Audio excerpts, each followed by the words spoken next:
अध्याय 31 गोपीगीत. एक गोपी म्हणाली, प्रिय श्रीकृष्ण, तुम्ही व्रजभूमीत जन्म घेतल्यापासून प्रत्येक गोष्टीला यश प्राप्त झाल्याचे दिसत आहे. वृंदावनाची भूमी कीर्तिमान झाली आहे. जणू काय सौभाग्याची देवी इंदिरा येथे शाश्वतरित्या निवास करू लागली आहे. तथापि हे खरे की केवळ आम्हीच अतिशय दुःखी आहोत, कारण आम्ही तुम्हाला शोधित आहोत. तथापि अतिशय प्रयत्न करूनही आम्ही तुम्हाला पाहू शकत नाही. आमचे जीवन सर्वथा तुमच्यावर अवलंबून आहे, म्हणून आम्ही विनंती करतो की तुम्ही परत आमच्यात यावे. दुसरी गोपी म्हणाली, प्रिय कृष्ण, शरद ऋतूंच्या स्वच्छ पावसाने पारदर्शक झालेल्या सरोवराच्या जळावर काढलेल्या कमळांचे देखील तुम्ही जीव की प्राण आहात. कमळे जरी अतिशय सुंदर असली तरी तुमच्या दृष्टिपाताविना ते कोमेजून जातात. त्याप्रमाणे तुमच्या विना आम्हीही मृत्यूकडे चाललो आहोत. वास्तविकपणे आम्ही तुमच्या पत्न्या अथवा कृतदासी नव्हेत. कधी तुम्ही आमच्याकरिता धनव्यय केलेले नाही.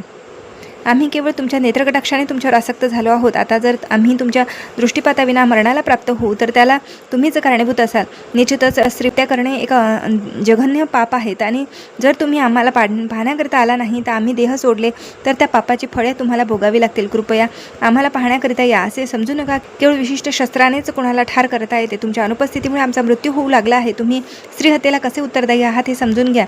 आम्ही तुमच्याशी सदैव कृतज्ञ आहोत, कारण तुम्ही आमचे अनेक वेळा संरक्षण केले आहे. तुम्ही आम्हाला यमुनेच्या विषारी जळापासून, कालिय सर्पापासून, बकासुरापासून, इंद्राच्या क्रोधापासून आणि त्याने पाडलेल्या मुसळधार जलवृष्टीपासून, वनव्यापासून आणि अनेक संकटापासून वाचविले आहे. तुम्ही सर्वात श्रेष्ठ आणि सर्वात अधिक बलवान आहात. आमचे अनेकानेक संकटातून संरक्षण व्हावे ही तुमच्यासाठी एक लीला आहे, परंतु या क्षणी तुम्ही आमची उपेक्षा करीत आहात याचे मात्र आम्हाला आश्चर्य वाटते. प्रिय कृष्ण, तुम्ही वस्तुतः यशोदा मातेचे किंवा गोपालनंद महाराजांचे पुत्र नाहीत हे आम्ही चांगलेच जाणतो. तुम्ही तर पूर्ण पुरुषोत्तम आहात आणि अखिल प्राणीमात्रांचे परमात्मा आहात. तुम्ही आम्हाला अहैतुकी कृपेने ब्रह्मदेवांच्या विनंतीवरून जगाचे संरक्षण करण्याकरिता अवतीर्ण झाला आहात. केवळ आपल्या दयाळूपणाने तुम्ही यदुकुळात प्रकट झाला आहात. हे यदुकुलोत्तम, भौतिक जीवन पद्धतीने भयभीत झालेला मनुष्य जेव्हा कधी तुमच्या चरणकमळांचा आश्रय घेतो तेव्हा तुम्ही त्याला संरक्षण देण्याचे कधी नाकारित नाही. तुमच्या हालचाली गोड आहेत. तुम्ही स्वतंत्र आहात. तुम्ही स्वतंत्रपणे एका हातात कमळ पुष्प धारण करता आणि एका हाताने लक्ष्मी देवीला स्पर्श करता. हे तुमचे असामान्य रूप आहे. कृपया आमच्याकडे द्या आणि तुमच्या हाताखातील कमळ पुष्पाच्या स्पर्शाने आम्हाला वरदान द्या. प्रिय मित्र, तुम्ही व्रजनांचे भय हरण करणारे आहात. तुम्ही परम बलवान नायक आहात. केवळ आपल्या मधुर हास्याने तुम्ही आपल्या भक्तांना आणि आमच्यासारख्या स्त्रियांना झालेला अनावश्यक गर्व नष्ट करू शकता हे आम्ही जाणतो. आम्ही केवळ तुमच्या दासी आहोत, म्हणून कृपया तुमच्या कमळासारख्या सुंदर मुखाचे दर्शन देऊन आमचा स्वीकार करा. प्रिय श्यामसुंदर, वस्तुतः तुमच्या चरणकमळांचा स्पर्श प्राप्त करून आम्ही अतिशय कामविहल झालो आहोत.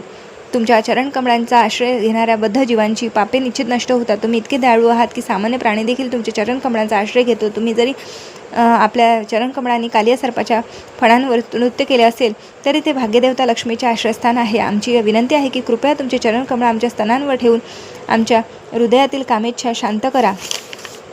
हे नाथ, तुमचे कमळासारखे आकर्षक नेत्र फारच सुरेख आणि प्रसन्न करणारे आहेत. तुमचे मधुरवाणी आणि प्रिय शब्द सर्वश्रेष्ठ बुद्धिमानांना देखील संतुष्ट करणारे असून ते देखील तुमच्याकडे आकर्षित होतात.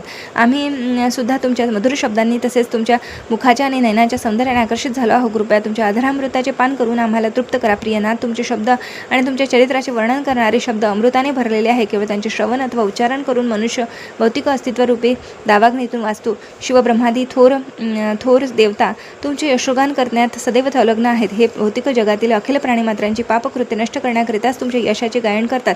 एखाद्याने तुमचे दिव्य शब्द केवळ ऐकण्याचा जरी प्रयत्न केला तरी तो शीघ्र पुण्यकर्माच्या स्तरावर उन्नत होतो. वैष्णवांकरिता तुमचे शब्द दिव्यानंद प्रदान करतात. तुमचा दिव्य संदेश संपूर्ण जगभर पसरविण्याच्या सर्वश्रेष्ठ कल्याणकारी कार्यात संलग्न असलेले भक्त सर्वश्रेष्ठ दानी आहेत. भगवान श्री चैतन्य महाप्रभूंनी श्रीकृष्णांचा संदेश तथा श्रीकृष्ण प्रेम सर्व जगभर विनामूल्य वाटले, म्हणून रूप गोस्वामी त्यांना परम उदार भगवद अवतार म्हणून संबोधित करतात. गोपी पुढे म्हणाल्या, प्रिय श्यामसुंदर, तुम्ही फार कपटी आहात.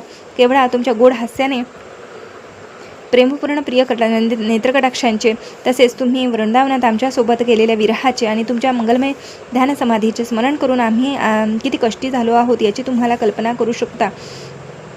तुम्ही एकांतात आमच्याशी केलेले संवाद हृदयस्पर्शी होते, परंतु आता तुमच्या वागण्याचे स्मरण करून आमची हृदय खरोखर संतप्त होत आहेत.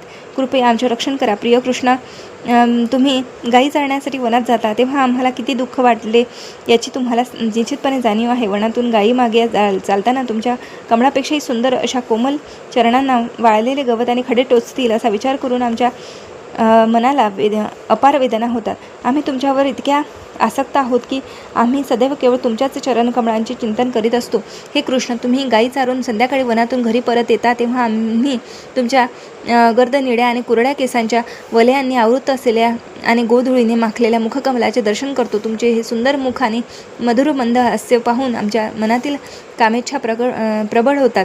प्रिय कृष्ण, तुम्ही परमप्रियकर आहात आणि शरणागत जीवांना सदैव अभय देणारे आहात.